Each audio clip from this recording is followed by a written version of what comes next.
Hello दोस्तों, मैं किफन स्वागत करता हूं आपका किफन जीएफ के इफ डेली करंट अफेयर्स के यूट्यूब चैनल पर। आज हम पढ़ने वाले हैं 10 जून 2022 का इंपॉर्टेंट करंट अफेयर्स। तो लास्ट तक बने रहिएगा दोस्तों प्लीज। और प्लीज दोस्तों इस वीडियो को अपने एक दोस्त के साथ जरूर शेयर कीजिएगा। यदि नए हैं तो चैनल को सब्सक्राइब जरूर कर लीजिएगा। तो चलिए स्टार्ट करते हैं आज का महत्वपूर्ण करंट अफेयर्स, जो कि आपके सभी एग्जाम के लिए महत्वपूर्ण होने वाला है।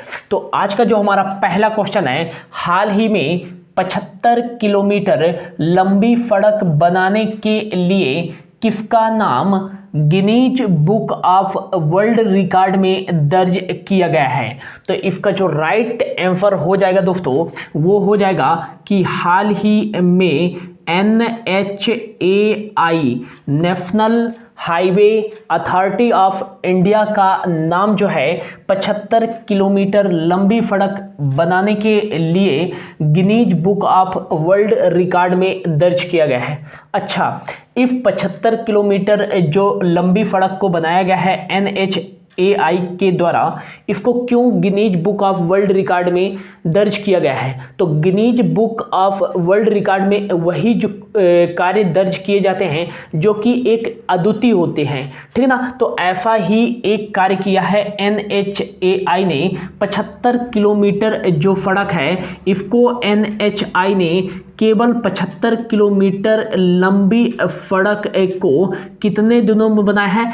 5 दिनों में बनाकर पूरा किया है। और यह एक असंभव सा कार्य था और NHAI ने कर दिखाया, जिसके कारण जो है Guinness book of world record में इस 75 किलोमीटर लंबी सड़क को बनाने के लिए NHAI का नाम जो है दर्ज किया गया है। नेक्स्ट आपको याद रखना है, इसको बनाने में 5 दिन लगे। और यदि पूछा जाए टाइम कितना लगा, तो याद रखिएगा 105 घंटे 33 मिनट में जो है यह 75 किलोमीटर की सड़क बनाई गई है NHAI के द्वारा। और यह जो सड़क है वो अमरावती से अकोला के बीच बनाई गई है। अकोला के बीच बनाई गई है। और यह जो सड़क है वो किसका हिस्सा है? तो याद रखिएगा यह सड़क जो है नेशनल हाईवे 53 का जो है हिस्सा है। ये भी आपको याद रखना है। अब NHAI के द्वारा यह सड़क जो है बनाई गई है। तो NHAI का फुल फॉर्म क्या हो जाएगा दोस्तों? तो याद रखिएगा कि इसका फुल फॉर्म हो जाएगा national highway authority of India जो है NHAI का फुल फॉर्म हो जाएगा। और इसका मेन कार्य क्या होता है NHAI का? तो याद रखिएगा इसका जो मुख्य कार्य होता है, भारत में राष्ट्रीय राजमार्गों का प्रबंधन एवं निर्माण करना। तो याद रखिएगा NHAI का मुख्य कार्य क्या होता है? भारत में जो है राष्ट्रीय राजमार्ग जो नेशनल हाईवे है उनका जो है प्रबंधन करना एवं उनका निर्माण करना NHAI का मुख्य कार्य होता है। एक याद रखिएगा कि इसका गठन कब किया गया था NHAI का? तो याद रखिएगा काफ़ी बार एग्जाम में पूछ लिया जाता है। तो 1995 में जो है इसका गठन किया गया था। और इसके वर्तमान में जो है अध्यक्ष कौन है NHAI के? तो याद रखिएगा इसके अध्यक्ष हैं अलका उपाध्याय। कौन है? तो याद रखिएगा अलका उपाध्याय जो हैं इसके वर्तमान में अध्यक्ष हैं। इसके वर्तमान में अध्यक्ष हैं। और अलका उपाध्याय जी जो हैं 1990 बैच के मध्य प्रदेश कैडर के, कहाँ के? मध्य प्रदेश कैडर के IAS अधिकारी हैं। ये भी आपको याद रखना है। यदि पूछा जाए NHAI का जो है हेडक्वार्टर कहाँ स्थित है, तो याद रखिएगा इसका जो हेडक्वार्टर है दोस्तों वो द्वारका दिल्ली में स्थित है। कहाँ स्थित है? द्वारका दिल्ली में स्थित है इसका हेडक्वार्टर। नेक्स्ट आपको क्या याद रखना है? आपको याद रखना है दोस्तों कि जो NHAI है NHAI है वो किस मंत्रालय के अंतर्गत कार्य करता है? तो याद रखिएगा कि यह जो है केंद्रीय सड़क एवं परिवहन मंत्रालय के अंतर्गत जो है NHAI कार्य करता है। NHAI कार्य किसके अंतर्गत करता है? केंद्रीय सड़क एवं परिवहन मंत्रालय। वर्तमान में जो है केंद्रीय सड़क एवं परिवहन मंत्री कौन है? तो ये हैं नितिन गडकरी। और ये इनकी कॉन्स्टिट्यूएंसी क्या है, संवैधानिक क्षेत्र क्या है? तो याद रखिएगा ये लोकसभा है कहाँ से? नागपुर महाराष्ट्र से। ये आपको याद रखना है। एक बार मैं फिर से जो है रिवाइज करा देता हूँ, क्वेश्चन जल्दी से याद रखेगा। क्वेश्चन क्या है?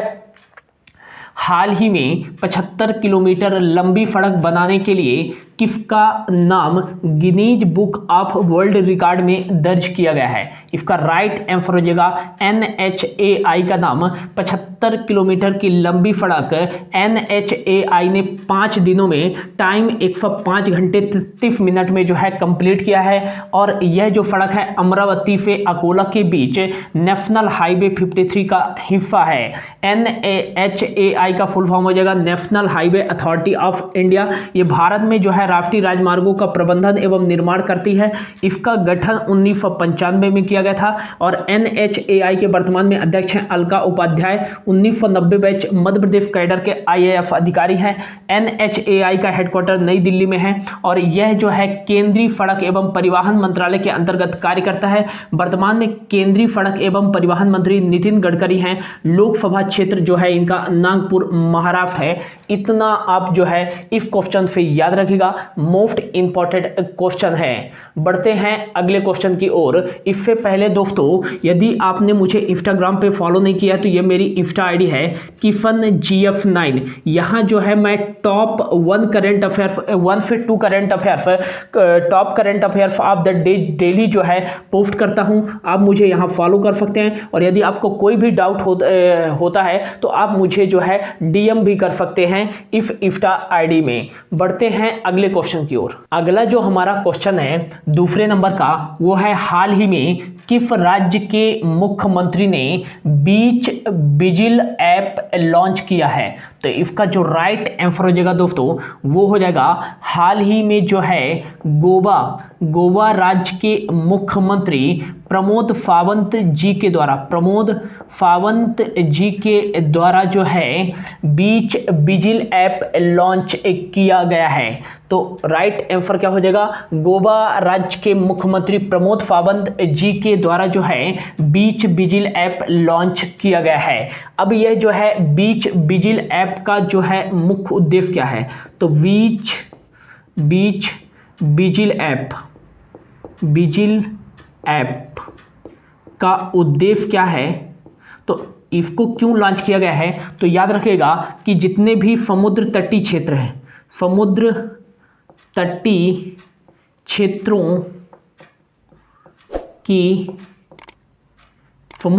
क्षेत्रों की निगरानी रखने के लिए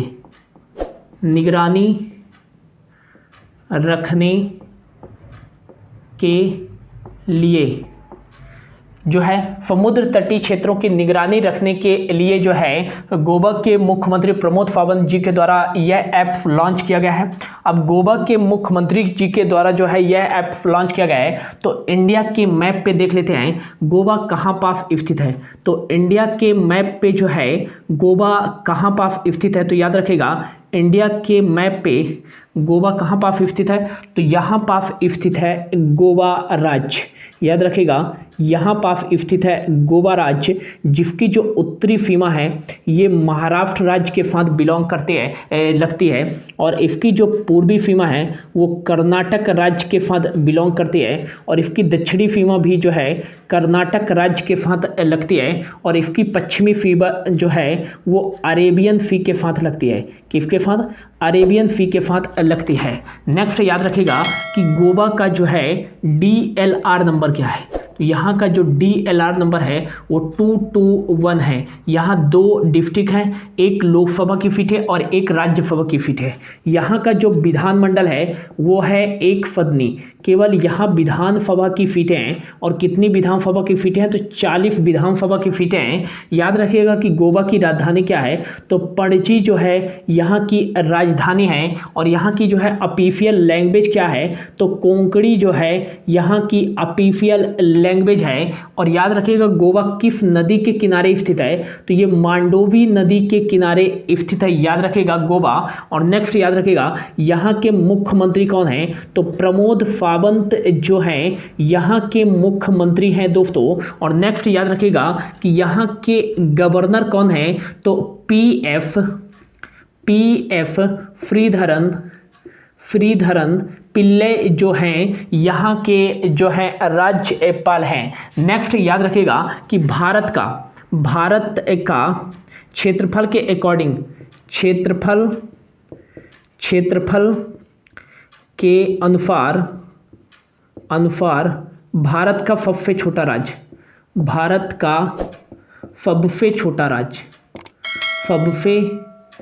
छोटा राज्य कौन सा है? तो क्षेत्रफल के अकॉर्डिंग जो है भारत का सबसे छोटा राज्य ये गोवा ही है। भारत का पहला रेबीज मुक्त राज्य कौन सा है? तो ये गोवा ही है। और नेक्स्ट याद रखिएगा, नेक्स्ट क्या है आपको याद रखना है कि भारत का पहला अल्कोहल म्यूजियम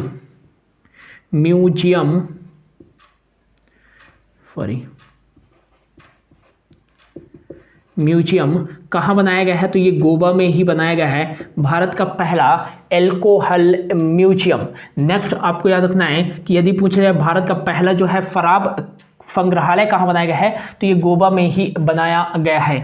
गोवा अपना स्थापना दिवस कब मनाता है? तो याद रखिएगा इसका स्थापना दिवस हाल ही में जो है इसका स्थापना दिवस जो है 30 मई को बनाया गया है। और 30 मई जो है 1987, याद रखिएगा कि 30 मई जो है 1987 को ही जो है गोवा भारत का 25वां राज्य बना था। और नेक्स्ट याद रखिएगा कि जो है ये जो है पुर्तगालियों से पहले यहाँ जो था पुर्तगालियों का राज हुआ करता था। और पुर्तगालियों से जो है इसको आज़ाद कराया गया था 19 दिसंबर 1961 को। इसलिए 19 दिसंबर को ही जो है गोवा मुक्ति दिवस मनाया जाता है, गोवा मुक्ति दिवस बनाया जाता है। ये आपको याद रखना है। एक बार जल्दी से जो है मैं आपको रिवाइज करा देता हूँ, ठीक है ना। तो क्वेश्चन क्या है? मोस्ट इंपॉर्टेंट क्वेश्चन है, हाल ही में किस राज्य के मुख्यमंत्री ने बीच विजिल ऐप लॉन्च किया है? तो इसका जो राइट आंसर होगा गोवा के मुख्यमंत्री प्रमोद सावंत जी के द्वारा समुद्र तटीय क्षेत्रों की निगरानी रखने के लिए बीच विजिल ऐप लॉन्च किया गया है। क्षेत्रफल के अकॉर्डिंग भारत का सबसे छोटा राज्य है गोवा। भारत का पहला रेबीज मुक्त राज्य कौन सा है? गोवा है। भारत का पहला अल्कोहल म्यूजियम गोवा में ही स्थापित किया गया है। गोवा का स्थापना दिवस 30 मई 1987 से बनाया जा रहा है और 30 मई को बनाया जाता है। 25वां राज्य जो है बना था गोवा भारत का। और इसे पुर्तगालियों से 19 दिसंबर 1961 को आज़ाद कराया गया था, इसलिए 19 दिसंबर को गोवा मुक्ति दिवस मनाया जाता है। गोवा में डिस्ट्रिक्ट 2 हैं, लोकसभा की सीटें 2 हैं और एक राज्यसभा की सीटें हैं। यहाँ की विधानसभा की सीटें कितनी हैं? तो 40 हैं। यहाँ की राजधानी पणजी है। यहाँ की ऑफिशियल लैंग्वेज जो है गोवा की कोंकणी है। और यहाँ जो है गोवा किस नदी के किनारे स्थित है? तो मांडोवी नदी के किनारे। यहाँ के मुख्यमंत्री प्रमोद सावंत है और यहाँ के जो राज्यपाल हैं वो पीएफ श्रीधरन पिल्लई है। इसके उत्तर में महाराष्ट्र और जो है पूर्व और दक्षिण में कर्नाटक स्थित है और पश्चिम में अरेबियन सी के साथ इसकी सीमा लगती है। तो इतना आपको याद रखना है गोवा राज्य से। बढ़ते हैं अगले क्वेश्चन की ओर। अगला क्वेश्चन है, हाल ही में किस देश ने डिजिटल इलेक्ट्रॉनिक्स की मरम्मत के लिए दुनिया का पहला मरम्मत का अधिकार विधेयक पारित किया है? तो इसका जो राइट आंसर हो जाएगा, यूनाइटेड स्टेट्स ऑफ अमेरिका ने जो है डिजिटल इलेक्ट्रॉनिक्स की मरम्मत के लिए दुनिया का पहला मरम्मत का अधिकार जो है विधेयक पारित किया है। अब ये क्या है डिजिटल इलेक्ट्रॉनिक की मरम्मत के लिए? तो जैसे मान लो आप एक लैपटॉप लेते हो ना, अब लैपटॉप जब आपका बिगड़ जाता है तो आप क्या करते हैं, उस लैपटॉप को रिजेक्ट करके दूसरा नया लैपटॉप लेते हैं। लेकिन अब जो है अमेरिका में ऐसा नहीं होगा, उसी लैपटॉप को क्या कर लिया जाएगा, स्वयं जो है रिपेयर कर लिया जाएगा और रिपेयर के जो भी सामान लगेंगे लैपटॉप में वो दुकानदार के द्वारा ही दिया जाएगा। इसी प्रकार का जो है एक डिजिटल इलेक्ट्रॉनिक्स की मरम्मत के लिए जो है दुनिया का पहला मरम्मत का अधिकार जो है विधेयक पारित कर दिया है America, United states of America ने। अब अमेरिका ने जो है यह कानून पारित किया है, तो याद रखिएगा America USA, United states of America की राजधानी क्या है? तो वाशिंगटन जो है डीसी यहाँ की राजधानी है। न्यूयॉर्क सिटी जो है यहाँ की जो है लार्जेस्ट सिटी है और ये मरम्मत का अधिकार न्यूयॉर्क स्टेट में ही जो है पारित किया गया है, जो वहाँ की विधानसभा थी, ठीक है ना। एक याद रखिएगा कि अगला याद रखिएगा कि यहाँ की जो है प्रेसिडेंट कौन है? तो याद रखिएगा यहाँ के प्रेसिडेंट जो हैं जो बिडेन है और यहाँ की वाइस प्रेसिडेंट कौन है? तो कमला हैरिस हैं। कमला हैरिस जो हैं यहाँ की वाइस प्रेसिडेंट हैं, ये भी आपको याद रखना है। और अगला आपको याद रखना है कि जिस प्रकार हमारे यहाँ अपर हाउस मतलब उच्च सदन को क्या कहा जाता है? राज्यसभा कहा जाता है। ठीक उसी प्रकार अमेरिका के उच्च सदन मतलब अपर हाउस को क्या कहा जाता है? तो अमेरिका के अपर हाउस को क्या कहते हैं? हम सीनेट कहते हैं। क्या कहते हैं? सीनेट कहते हैं। और सीनेट में कितनी सीटें होती हैं? 100 सीटें होती हैं, ये आपको याद रखना है। और जिस प्रकार अपने यहाँ निचला सदन मतलब लोअर हाउस किसको कहते हैं? लोकसभा को कहते हैं। ठीक उसी प्रकार जो है अमेरिका में जो है लोअर हाउस को क्या कहते हैं? तो याद रखिएगा अमेरिका में लोअर हाउस को हाउस ऑफ रिप्रेजेंटेटिव कहते हैं। हाउस ऑफ रिप्रेजेंटेटिव कहते हैं, ठीक है ना। और ये यहाँ कितनी फीट हैं हाउस ऑफ रिप्रेजेंटेटिव की?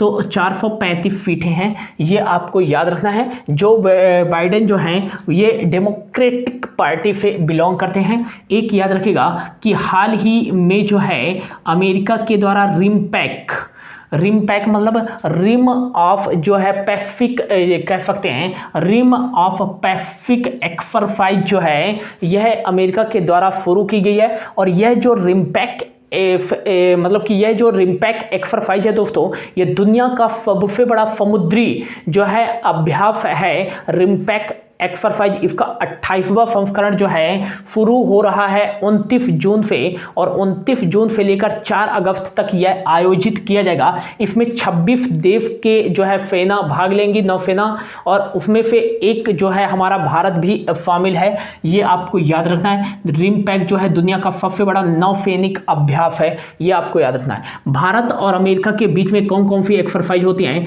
तो एक होती है टाइगर ट्रंप एक्सरसाइज, एक होती है मालाबार एक्सरसाइज 4 देशों के बीच, जापान, अमेरिका, भारत और ऑस्ट्रेलिया के बीच में टाइगर ट्रंप एक्सरसाइज, वज्र प्रहार एक्सरसाइज, कोप इंडिया एक्सरसाइज, युद्ध अभ्यास एक्सरसाइज। ये सारी जो एक्सरसाइज हैं भारत और अमेरिका की सेना के बीच आयोजित की जाती हैं, इतना याद रखिएगा, ठीक है ना।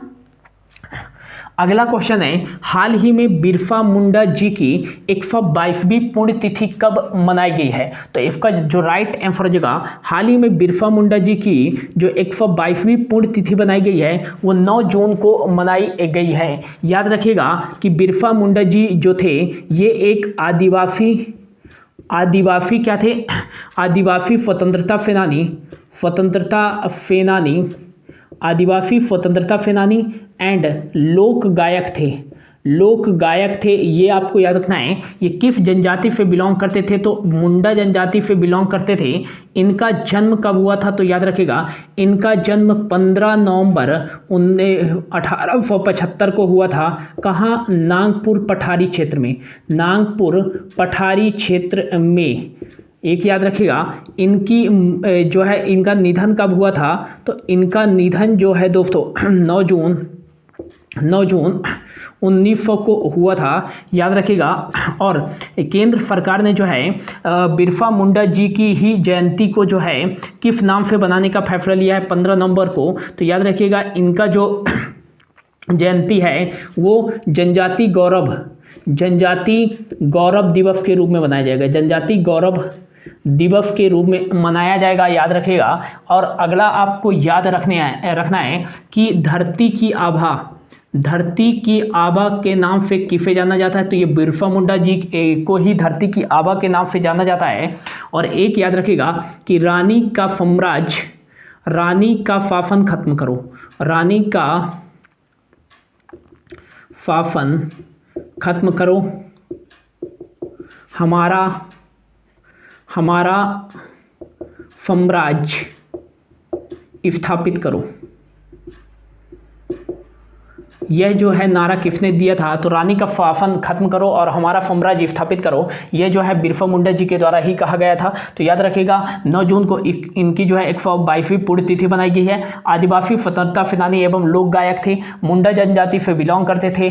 15 नवंबर 1875 को इनका जन्म जो है नागपुर पठारी क्षेत्र में हुआ था। 9 जून 1900 को इनका निधन हो गया और 9 जून को ही जो है केंद्र सरकार 15 जून को इनकी जयंती को जो है जनजाति गौरव दिवस के रूप में बनाने का फैसला लिया गया है। धरती की आभा इन्हें कहा जाता है। रानी का शासन खत्म करो और हमारा साम्राज्य स्थापित करो, इन्होंने ही अंग्रेजों के खिलाफ यह नारा दिया था। जल्दी से नोट डाउन करिए, फिर बढ़ते हैं अगले क्वेश्चन की ओर।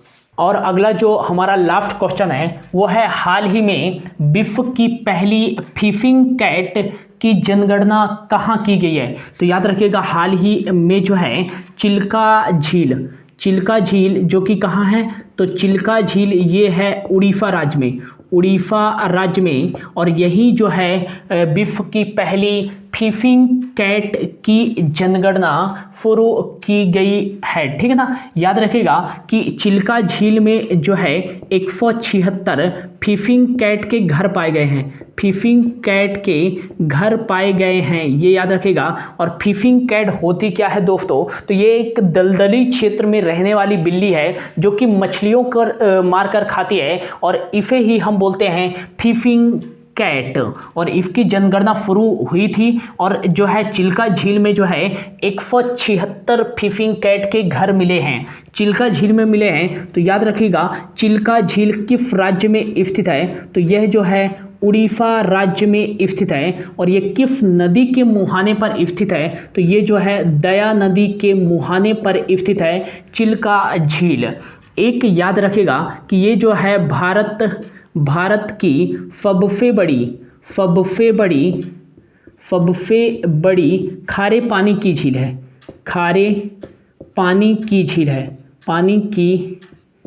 झील है, ये याद रखिएगा। अगला आपको याद रखना है कि ये दुनिया की सबसे बड़ी खारे पानी की लैगून झील है, ठीक है ना। अगला आपको क्या याद रखना है? अगला आपको याद रखना है दोस्तों कि यह चिल्का झील जो है यह झील भारत की वेम्बनाड झील के बाद सबसे बड़ी झील है। एक याद रखिएगा कि प्रवासी पक्षियों के लिए भारत का सबसे बड़ा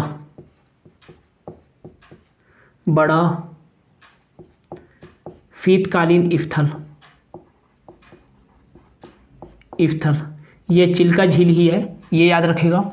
अगला याद रखिएगा कि रामसर साइट में शामिल होने वाला पहला भारतीय स्थल इफ्थल चिल्का झील है, जिसे रामसर फाइट में 1 अक्टूबर 1981 को जो है शामिल किया गया था। इतना जो है इंपॉर्टेंट पॉइंट आपको याद रखना है चिल्का झील के बारे में। क्वेश्चन क्या है, मोस्ट इंपॉर्टेंट क्वेश्चन है, हाल ही में विश्व की पहली फिशिंग कैट की जनगणना कहाँ की गई है? तो ये चिल्का झील उड़ीसा राज्य में की गई है। फिशिंग कैट अनुकूलित क्षेत्र मतलब दलदली क्षेत्र में पाई जाने वाली एक बिल्ली है जो कि मछलियों को मारकर खाती है, और 176 फिशिंग कैट के घर पाए गए हैं चिल्का झील में। उड़ीसा राज्य में स्थित है चिल्का झील। दया नदी के मुहाने पर भारत की सबसे बड़ी खारे पानी की झील है, और दुनिया की सबसे बड़ी खारे पानी की लैगून झील है चिल्का झील। यह झील भारत की वेम्बनाड झील के बाद दूसरी सबसे बड़ी झील है चिल्का झील। प्रवासी पक्षियों के लिए भारत का सबसे बड़ा शीतकालीन स्थल है यह चिल्का झील। और Ramsar fight, most important, Ramsar fight में शामिल होने वाला पहला भारतीय स्थल कौन सा था? तो ये चिल्का झील ही है, जिसे 1 अक्टूबर 1981 को रामसर फाइट के अंतर्गत शामिल किया गया था। तो ये याद रखिएगा दोस्तों। ये था आज का करंट अफेयर। होप आपको अच्छा लगा होगा। यदि अच्छा लगा होगा तो प्लीज दोस्तों एक दोस्त के साथ अपने इस वीडियो को जरूर शेयर कीजिएगा और लाइक भी कर दीजिएगा, और यदि नए हैं तो प्लीज चैनल को सब्सक्राइब भी कर लीजिएगा। Thank you so much for your watching.